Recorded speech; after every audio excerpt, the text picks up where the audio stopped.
जय जगन्नाथ फ्रेंड्स मु दास मधुस्मिता वेलकम करछि मो चैनल को। ये वीडियो देखि आपण माने जानि पारुथिबे मु आज बोलबम यात्रार किछि नियम आ काहे की हेइछि ए सब करा जाउछि केबे ठारु आरंभ होइछि से सब विषय रे मु आलोचना करिवि। किछि नियम अछि ताहाको मध्ये मु जणेबि जेति कि मु जानिछि सेति कि जणेबि। जदि आपण को आलोचनाटी भल लागिबो आपणकर किछि हेल्प हेइ पारिबो मु बहुत खुशी हेबि। आ जदि आपण को भल लागिला ताहाले मो चैनल को निहाती लाइक शेयर एंड कमेंट करेंगे। ताहले आमे चलतु आरंभ करवा श्रावण मासर जलाभिषेक बा बोलबम यात्रार नियम आउ तार कौठु आरंभ होइथिला। तो सर्वप्रथमे मु एति कहबी जे पुराण मतरे श्रावण मासरे काउरी भाई माने जो नदी रू पानी उठे नहीं चाली चाली जाई शिवं को जलाभिषेक कले महादेव अत्यंत प्रसन्न होइथांती एवं तांकर मनोवाच्छा पूर्ण होता है। यह को बोलबम यात्रा कहा जाए। तेणु श्रावण मासरे लक्ष लक्ष लोक ई यात्रा रे शामिल होई खाली पादरे चाली चाली पानी नहीं माने जाई तांको गंतव्य स्थल रे पहुंचतांती मानसिक स्थल रे पहुंचतांती एवं तांकर जलाभिषेक करिथांती शिवंकर लिंग उपरे। ताहले एटा समग्र भारत रे बोलबम यात्रा वर्तमान समस्ते बहुत भक्त सामिल होउचंदी। तेणु आम बालेश्वर मध्य बोलबम भक्त मान केमिति बा बाद नेबे तो सेथिबाई आमर बालेश्वर बहुत जगार लोक माने पानी उठाउचंती। तो एटा आमर जो बुढ़ा बड़ंग नदी बालीघाट सेउठु ही लोक माने पानी नहीं तांकर जोटी जोटी मानसिक स्थल सेठी नहीं कि जाती। तो एठी एई भली भाबरे हेई थाए प्रथमे से माने केमिति पूजा करचन देखंतु तापरे पानी नहीं कि से माने जाती। तो किभली केउठारु ए सब आरंभ होइछि से विषय जानिबा। तापरे ए व्रतर नियम जानिबा गुरे आमे काहेकि बोलबम यात्रा आरंभ हैला आमे ताहा आलोचना करिबा। मु जेतिकी जानिछि शास्त्र रछि जेतबेले समुद्र मंथन हैला सेतबेले विष उत्पन्न होइतिला।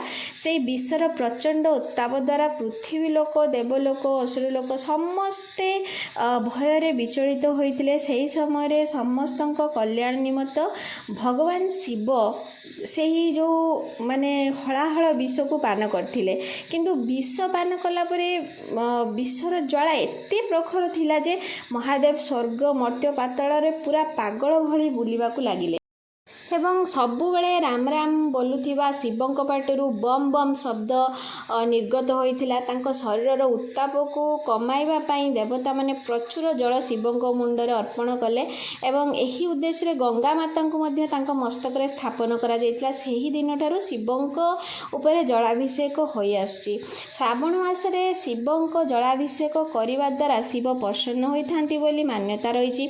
एही श्रावण मास रे विष्णुक सहित समस्त देवता शयन करथांती किंतु महादेव तांकर भक्त मानकर सुरक्षा पाई एही समय जाग्रत होइथांती। तेणु एही समय जो माने मानसिक करी जाई शिवंक मस्तक रे पानी ढाली थांती तो सेमानकर मनस्कामना पूर्ण होइथाय।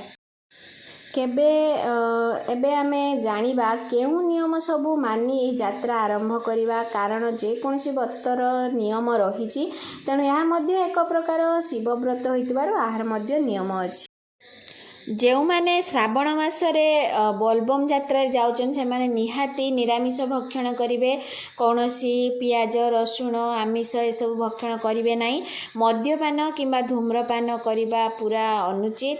घर बाहरिबा बेले आमे कौनसी मंदिर किंबा घरे ही शिवं को पूजा करिबा। खाली पादरे घरु बाहरिबा एवं माटी किंबा तंबा लोटारे पानी नेबा उचित। पानी आमे गंगा नदी रू जदि उठाऊचु गंगा पानी आमे अर्पण करूचु बहुत भल। किंतु जदि या संभव होउनी ताले आमे जे कोनोसी नदी रू पानी उठेई पारिबु। नदी रू पानी आनी सारला परे आमे सेथिरे गंगा पानी निहाती मिसेइबा। पानी नदी रू उठेइबा बेले वरुण देव को निहाती स्मरण करिबा उचित। कारण वरुण देव को स्मरण कले आमको से स्वच्छ पानी ही दे पारिबे। कारण नदी पानी बहुत प्रकार जीव जंतु मनीष विभिन्न प्रकार कार्य करथांती। तो सेथिपाई आमको जो प्रकृत स्वच्छ पानी आमको से ही प्रदान करि परिबे। तेणु तांकु ही स्मरण करिबा उचित। पंचामृत फूल बेलपत्र नहीं आमे निहाती पानी को शुद्ध करी आनिबा। किंतु घरु जेतेबेले बेलपत्र तोळुचंती नखरे छिड़ेबे नाही। आ 108 बेलपत्र नेबे जदि दरकार माने आउ अधिक आपण नै पारथिबे पूजा पाई ଜଳାଭିଷେକ ପାଇଁ ଆମେ ଯେଉଁ ପାତ୍ର ନେଇଛୁ ସେଥିରେ ଆମେ ଦୁଗ୍ଧ, ଗଞ୍ଜେଇ, ଚିନି, ଗଙ୍ଗା ପାଣି ଏସବୁ ଆମେ ରଖିଦେଇଥିବା ଜଳାଭିଷେକରେ ମିଶାଇବା ପାଇଁ। ଦୁଦରା ଫୁଲ, ଅରଖ ଫୁଲ ନେଇ ଯାଇଥିବା, ନଦୀରୁ ପାଣି ଆଣିବା ମାନେ ପରେ ବାଲୁକାରେ ମହାଦେବଙ୍କ ଲିଙ୍ଗ ତିଆରି କରି ପୂଜା ଅର୍ଚ୍ଚନା ନିହାତି କରିବା ଆବଶ୍ୟକ। ଆବଶ୍ୟକୀୟ ପୂଜା ସାମଗ୍ରୀ ସାଙ୍ଗରେ ନେଇ ଯାଆନ୍ତୁ। ବୋଲବମ୍ ଯାତ୍ରାରେ ମାନେ କେଶର ରଙ୍ଗ, କମଳା ରଙ୍ଗର ବସ୍ତ୍ର ପରିଧାନ କରିବା। ଯଦି ଏହି ରଙ୍ଗର ବସ୍ତ୍ର ଆପଣ ପରିଧାନ କରିପାରୁନାହାନ୍ତି ତାହେଲେ ଧଳା ରଙ୍ଗର ବସ୍ତ୍ର ପରିଧାନ କରିପାରିବେ। ବୋଲବମ୍ ଧ୍ୱନି ସହିତ ଶିବଙ୍କର ଜୟଗାନ କରି ବୋଲବମ୍ ଯାତ୍ରା କରିବା ଉଚିତ। ନଦୀରୁ ପାଣି ଆଣିବା ଆଗରୁ ସ୍ନାନ କରି ପରିଷ୍କାର ଓ ଶୁଦ୍ଧ ମାନେ ପରିଷ୍କାର ଲୁଗା ପିନ୍ଧି ପାଣି ଆଣିବା ଉଚିତ। ପାଣି ଉଠାଇ ତାପରେ ଜଳାଭିଷେକ ପର୍ଯ୍ୟନ୍ତ ଲଗାତାର ପଦଯାତ୍ରା କରିବା ଉଚିତ। କାଉଡ଼ି ଭାର ପ୍ରଥମେ ଡାହାଣ କାନ୍ଧରେ ରଖିବା ଉଚିତ। ଆବଶ୍ୟକ ସ୍ଥଳେ ବାମ କାନ୍ଧ ରଖିପାରିବେ। ମୁଣ୍ଡ ଉପରେ ଦେଇ କାଉଡ଼ି ଭାରକୁ ଅନ୍ୟ କାନ୍ଧକୁ ନେବେ ନାହିଁ, ତେବେ କାନ୍ଧ ପଛପଟ ଦେଇ ଅନ୍ୟ କାନ୍ଧରେ ରଖିପାରିବେ। କାଉଡ଼ି ଭାର ଯେଉଁ ସର୍ବଦା କାନ୍ଧରେ ରଖିକି ଚାଲିବା ଉଚିତ। କାଉଡ଼ି ଭାରକୁ କେବେ ବି ଭୂମି ଉପରେ ରଖାଯାଏ ନାହିଁ। କୌଣସି ଗଛ ତଳେ କିମ୍ବା ରଖିବେ ନାହିଁ। ସାଙ୍ଗରେ ଥିବା ଯେଉଁ ଭକ୍ତମାନେ ଅଛନ୍ତି ଆବଶ୍ୟକ ତଳେ ତାଙ୍କୁ ଆପଣ ଧରେଇ ପାରିବେ। କିମ୍ବା କାଉଡ଼ି ଭାର ରଖିବା ପାଇଁ ରାସ୍ତାରେ ଆଜିକାଲି ବିଭିନ୍ନ ବ୍ୟବସ୍ଥା କରାଯାଉଛି ସ୍ଥାନେ ସ୍ଥାନେ, ତ ସେଇ ସ୍ଥାନରେ ଆପଣ ପରିଷ୍କାର ସ୍ୱଚ୍ଛ ସ୍ଥାନରେ ଆପଣ ରଖିବା ଉଚିତ।